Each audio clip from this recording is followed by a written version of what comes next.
Hello everyone, welcome in board creators. My name is आबा दुबे। जैसा आपको पता है कि इस चैनल के माध्यम से आपको क्लास 9, 10th, 11th और 12th की क्लासेस देखने को मिलती हैं, इसलिए सभी बच्चे जल्दी जल्दी क्लास में जुट जाइए। क्लास को लाइक और शेयर कर दीजिएगा। न्यू है तो चैनल को सब्सक्राइब कर दीजिएगा ताकि भविष्य में आने वाले सारे नोटिफिकेशन आपको सबसे पहले देखने को मिल जाएं।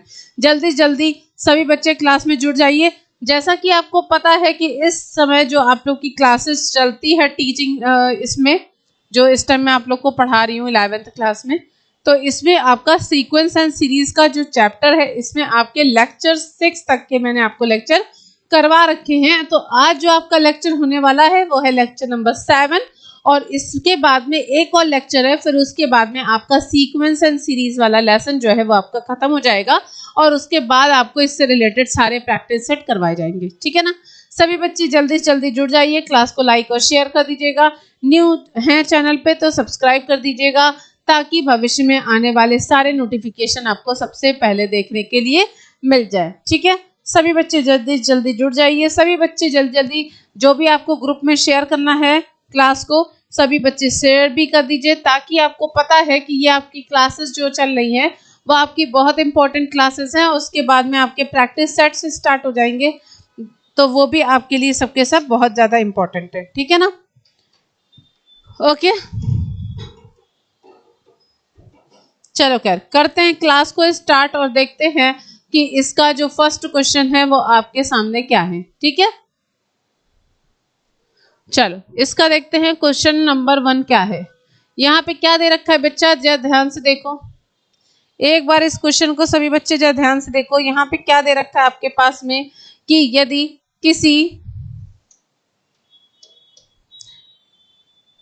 किसी गुणोत्तर श्रेणी का चौथा पद, 10वां पद और 16वां पद क्रमशः क्या क्या है, x, y तथा z है, तो सिद्ध कीजिए कि x, y, z गुणोत्तर श्रेणी में है।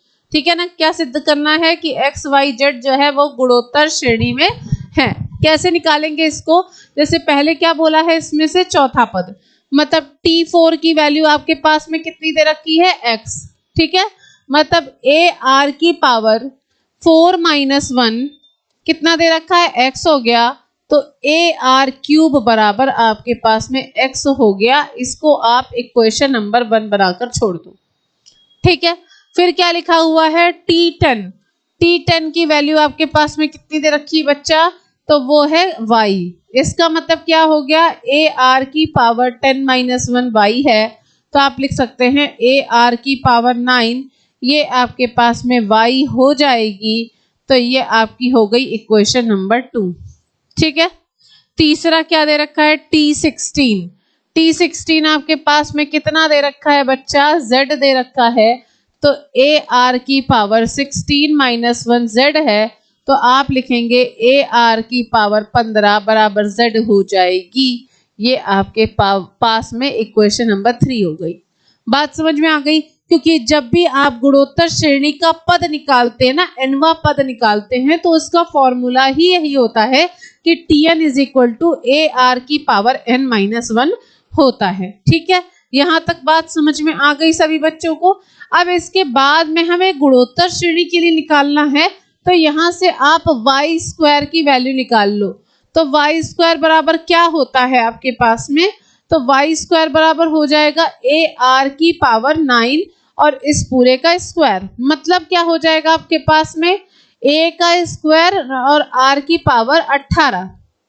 ठीक है ना, इसको आप अलग अलग कर दे तो y² बराबर हो जाएगा, एक हो गया AR क्यूब और एक हो जाएगा AR की पावर 15। तो ये क्या क्या हो जाएगा, AR क्यूब का मतलब हो गया x, तो y² बराबर क्या हो जाएगा, x × z आ गया।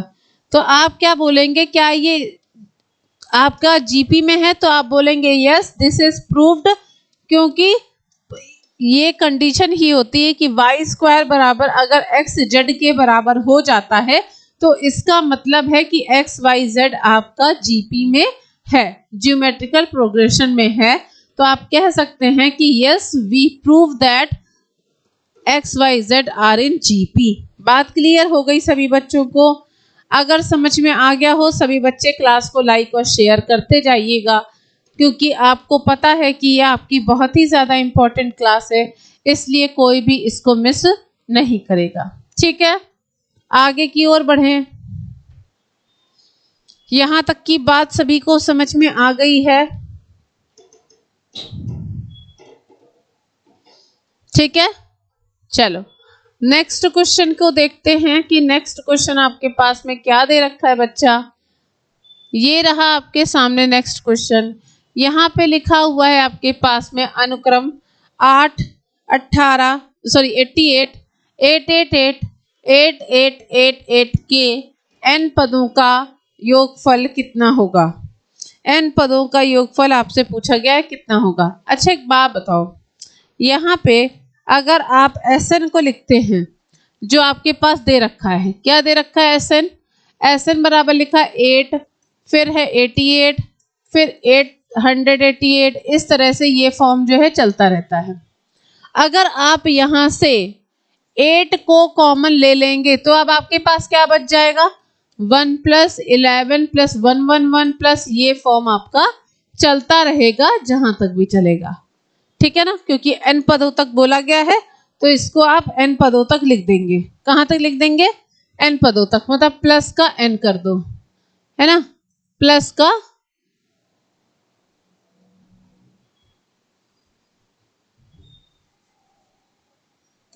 n। ठीक है, अब एक बात बताओ, इसमें अगर हम 9 से गुणा और 9 से भाग कर देते हैं, है ना, 9 से गुणा और 9 से भाग कर देते हैं तो आपके पास में कुछ इस फॉर्म में आ जाएगा, 9 + 99 + 999 प्लस डॉट डॉट डॉट, ये आपका जाएगा। ठीक है ना, 999 से ही हमने गुणा कर दिया है और 999 से हम यहाँ पे इसको भाग भी कर देंगे। ठीक है ना, तो ये आपका कहाँ तक जाएगा, n तक ये वैल्यू आपकी चली जाएगी। क्यों लिखा है इसको हमने यहाँ पे, क्योंकि आप इसे 9 को क्या लिख सकते हैं, 10 के फॉर्म में लिख सकते हैं। मतलब 9 को आप 10 - 1 लिख सकते हैं, 99 को आप 10 का स्क्वायर माइनस का 1 लिख सकते हैं, 999 को आप 10 का क्यूब माइनस का 1 लिख सकते हैं, है ना। तो इसको ही ध्यान में रखते हुए यहाँ पे आप Sn की वैल्यू को क्या लिखेंगे, 8/9। फिर आपके पास में ये वैल्यूज जो है वो अलग अलग फॉर्म में आ जाएगी, मतलब 10 के फॉर्म में अलग आ जाएगी और माइनस का 1 लेके ये अलग आ जाएगी। ठीक है ना, मतलब इसको ऐसे लिखेंगे, 10 + 10 का स्क्वायर प्लस 10 का क्यूब, ऐसे चलेगा ये। ठीक है ना, और फिर उसके बाद में -1 कॉमन कर लेंगे तो फिर ये हो जाएगा, सॉरी सिर्फ माइनस कॉमन कर लो तो 1 + 1 प्लस ये आपका कहाँ तक चलेगा, n तक, ये भी वैल्यू आपके साथ में चली जाएगी। ठीक है ना, कहाँ तक चली जाएगी, n तक ये वाली वैल्यू आपके पास में चली जाएगी, मतलब n ही हो जाएगा।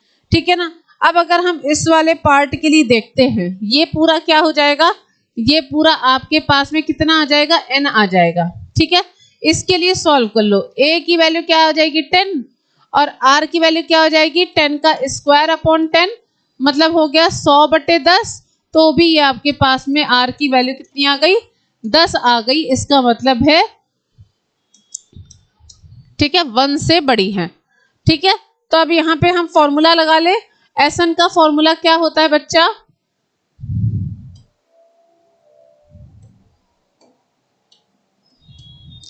Sn का फॉर्मूला क्या होता है, a/n-1 अपॉन r-1। ठीक है, यहाँ पर अगर हम a की वैल्यू देखें तो हमें पता है 10 है और r की वैल्यु कितनी है, 10 है।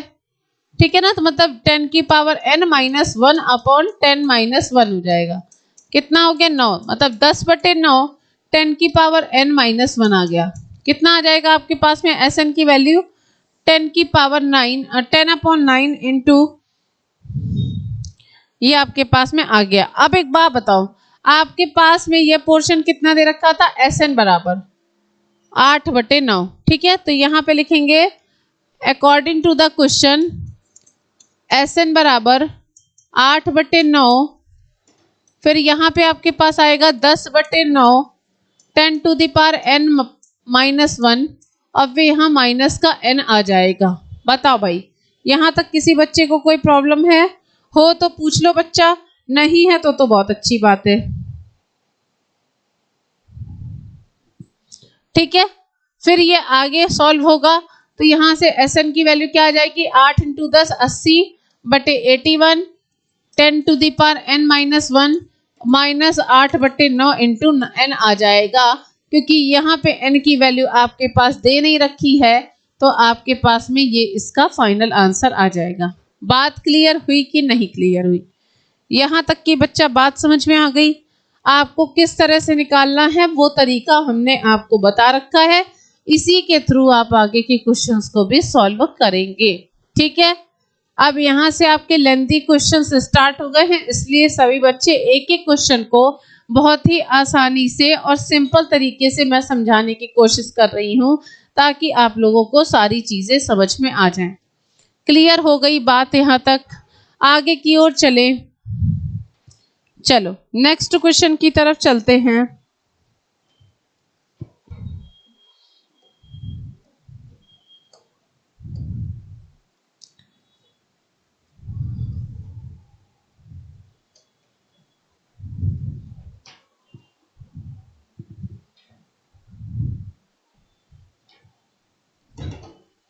ठीक है, अब देखो इसमें आपके पास क्या दे रखा है? अनुक्रम 2 4 8 16 32 और 128 32 8 2 1/2 के संगत पदों के गुणनफल से बने अनुक्रम का योगफल ज्ञात करिए। ठीक है ना, इन सभी का आपको निकालना है कि इसका आंसर जो है ना वो आपके पास में क्या आएगा। क्योंकि आपके पास दो सीरीज दे रखी हैं, इनको सॉल्व करके इनके संगत पदों का गुणनफल से बने अनुक्रमों का योगफल आपको बताना है कितना होगा। ठीक है, करना शुरू करें इसको। चलो अगर हम यहाँ पे सभी के मल्टीप्लाई को देख लेते हैं तो यहाँ पे कितना हो जाएगा? पहले क्या बोला गया? इनके संगत पदों का गुणनफल। गुणनफल निकाल ले, मतलब 2 का 128 से मल्टीप्लाई कर लो, 4 का किससे हो जाएगा? 32 से मल्टीप्लाई हो जाएगा, 8 16 और 32 है ना, तो इसका मल्टीप्लाई किससे हो रहा है? 32 के बाद इसका 8 से हो रहा है, इसका 2 से हो जाएगा, इसका 1/2 से हो जाएगा। ये हो गया 32, ये हो गया 64, ये हो गया 256, 128 और ये कट जाएगा तो ये आपके पास आ गया 16। ठीक है, ये आपके पास में आ गया। कौन कौन सा आ गया? 256, ऐसे यहाँ पे लिख लेते हैं 256, फिर 128, 64, 32, 16, ये आपका बन गया है गुणनफल से आपने इसको निकाल लिया। ठीक है, अब आप यहाँ से इसकी वैल्यू को निकालते हैं। यहाँ पे अगर आप देखते हैं पद आपके पास कितने दे रखे हैं? 5, क्योंकि बाकी तो सीरीज है नहीं, तो आप यहाँ पे क्या लिखेंगे? n की वैल्यू आपके पास में कितनी दे रखी है? 5। ठीक है, a की वैल्यू आपके पास कितनी है? 256। r की वैल्यू आपके पास कितनी है? 128 में से आप 256 को काट दो, कितनी बार जाएगा? 2 बार चला जाएगा, मतलब आप r की वैल्यू आपके पास 1/2 आ गई, मतलब यहाँ पे 1 की वैल्यू ज्यादा है। ठीक है, अब अगर आप यहाँ से Sn की वैल्यू को निकालते हैं, ठीक है, अगर आप यहाँ से Sn की वैल्यू को निकालते हैं तो Sn बराबर क्या होता है? a 1 - r to the power n upon 1 - r। Value रख ले यहाँ पे, क्योंकि यहाँ पे आपके पास में s की वैल्यू 5 है, तो a की जगह पे कितना हो जाएगा? 256 लिखा है। ठीक है, तो यहाँ पे a की जगह कितना हो जाएगा? 256। फिर यहाँ हो गया 1 - r की जगह कितना है? 1/2, 1/2 की पावर 5। ठीक है, फिर उसके बाद अपॉन लिखा है 1 - 1/2। 1 - 1/2 मतलब 1/2 बच जाएगा, तो S5 की वैल्यू 256 × 2 हो गई। साथ में ये हो जाएगा 1 - 1/32। सॉल्व कर ले इसे, तो ये आपके पास S5 की वैल्यू कितनी आ जाएगी बच्चा? 256 × 2 × 32 में से 1 माइनस हो जाएगा, 31/32 हो गया। कुछ कटेगा क्या? मेरे ख्याल से कट जाएगा। S5 की वैल्यू आ जाएगी 256 लिखा है, इंटू 2 लिखा है, इंटू 31 लिखा है, बटे 32 लिखा है। 2 से काट दे 16, ये कट गया। 2 से कटेगा 2 अट्ठे 16, 2 एक कम 2, 2 दूनी 4, 2 अट्ठे 16। फिर 8 एकम 8, 8 छंग 48, 16 है ना। मतलब आपके पास कितना आ जाएगा, 16 इंटू 31 आ जाएगा। यही आपके पास में इसका आंसर आ जाएगा। तो आप आंसर निकाल के बता सकते हैं इसका आंसर कितना आ रहा है। 16 इंटू 31 496 आएगा बेटा। ये आपके पास में इस क्वेश्चन का राइट आंसर हो जाएगा। कितना आ जाएगा आपके पास में, 496 इसका राइट आंसर हो जाएगा। बात यहां तक सभी बच्चों को क्लियर हुई कि नहीं क्लियर हुई, पहले तो मुझे इस बात का आंसर दो। यहां तक का सभी को क्लियर हो गया?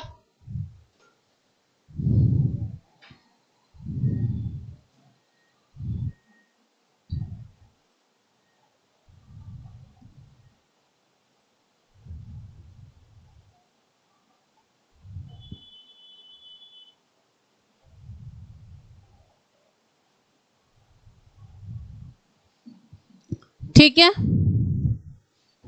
चलो नेक्स्ट क्वेश्चन पे चलें। नेक्स्ट क्वेश्चन पे क्या लिखा हुआ है, ध्यान से देखना क्वेश्चन को। यहां लिखा हुआ है आपके पास में, ये आपके पास में श्रेणी दे रखी है। दिखाइए कि अनुक्रम a r square a r की पावर n-1 तथा a r square a r to the power n-1 के संगत पदों का गुणनफल से बना अनुक्रम गुणोत्तर श्रेणी होती है और सार्वनुपात भी ज्ञात कीजिए। मतलब आपके पास में उसी तरह से आप जैसे अपने अभी 35 वाला क्वेश्चन किया ना, वैसे ही आप यहाँ पे 36 वाले क्वेश्चन को भी सॉल्व करेंगे और साथ में इसके आंसर को भी निकालेंगे। ठीक है, निकालना शुरू करें बच्चा।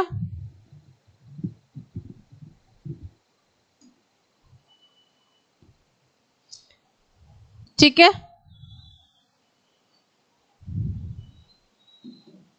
देखो अगर हम इस क्वेश्चन को करते हैं तो आपका ए का मल्टीप्लाई गुणनफल पहले निकाल ले, ए इंटू ए आ जाएगा। फिर लिखा है A R into A R, तो ये आपके पास में कितना आ जाएगा, ए आ जाएगा और आर आ जाएगा। ऐसे ही आपके पास में ए आर स्क्वायर और ए आर स्क्वायर लिखा है, तो ये आपके पास वैल्यू कितनी आ जाएगी, ए और आर का स्क्वायर। फिर ऐसे ही ये प्रोसेस और चलता रहेगा। फिर आपको क्या बोला है, ए आर की पावर n-1 इंटू ए आर की पावर n-1, तो इसको सॉल्व करेंगे आप तो ए इंटू आर की पावर n-1 आपके पास में हो जाएगा। ठीक है ना। तो आपके पास तो ये गुणोत्तर श्रेणी तो हो गई, क्योंकि गुणोत्तर श्रेणी में उसका जो अनुपात होता है वो सेम होता है। ठीक है ना। दूसरा क्या क्या है, इसका सार्वनुपात क्या होगा, तो सार्वनुपात निकाल लो भाई, क्योंकि श्रेणी तो ऐसे ही जाएगी ना, ए जाएगी, फिर आपके पास में ए और आर जाएगी, तो इस तरह से ये आपकी क्या हो जाएगी, आर इन जीपी, क्योंकि ये आपने निकाल लिया ना कि जीपी में है ये श्रेणी आ गई आपकी। फिर उसके बाद में इसका सार्वनुपात पूछा है, तो आर की वैल्यू क्या आ जाएगी, ए फिर आर डिवाइडेड बाय ए के, यही तो करते हैं ना, दोनों को डिवाइड कर दो तो आपके पास में सार्वनुपात की वैल्यू क्या आ जाएगी, आर आ जाएगी। आर आपके पास में ये सार्वनुपात आ जाएगा। यहाँ पे श्रेणी लिख लो वरना कंफ्यूज हो जाओगे। ठीक है ना। ये क्या हो जाएगा यहाँ पे, सार्व अनुपात मतलब रेशियो। ठीक है, ये आपके पास में इसका आंसर हो जाएगा। लिख लो भाई, ये आपके पास में इसका आंसर हो जाएगा।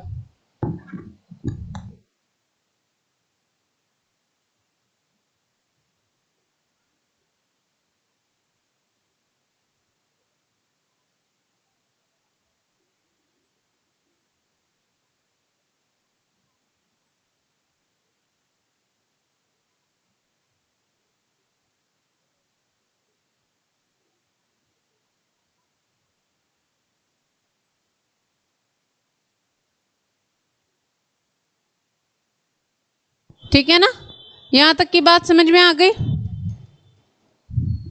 यहाँ तक की बात समझ में आ गई ना। तो ये आपके पास में इसका ये राइट आंसर हो जाएगा। ठीक है, अब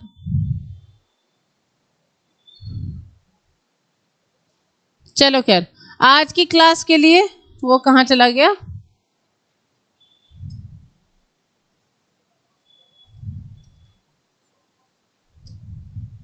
जिससे कैंसिल कर वो करते हैं ना, पेज चेंज करते हैं। ठीक है ना, तो ये जो जितने भी क्वेश्चंस थे आपके, वो सारे ना आपके क्वेश्चंस जो थे वो आपने जीपी से रिलेटेड आपके क्वेश्चंस थे, है ना, जीपी से रिलेटेड क्वेश्चंस थे जो कि मैंने आपके खत्म कर दिए हैं। ठीक है ना, इससे ज्यादा तो क्वेश्चंस है नहीं, जो भी बचे हुए क्वेश्चंस हैं वो नेक्स्ट लेक्चर में आपके कंप्लीट कर देंगे हम। ठीक है ना, आज की क्लास के लिए इतना ही रखते हैं। Thank you so much. कल इसके आगे की क्लासेस को कंटिन्यू करेंगे, एक और लेक्चर आपका रह गया है उसको और खत्म कर देंगे, फिर आपकी जितनी भी क्लासेस थी वो आपकी ओवर हो जाएंगी। ठीक है, चलो खैर आज की क्लास के लिए इतने ही रखते हैं, कल फिर मिलेंगे एक नए वीडियो के साथ। तब तक सभी को bye bye, take care, thank you so much to all of you, bye bye.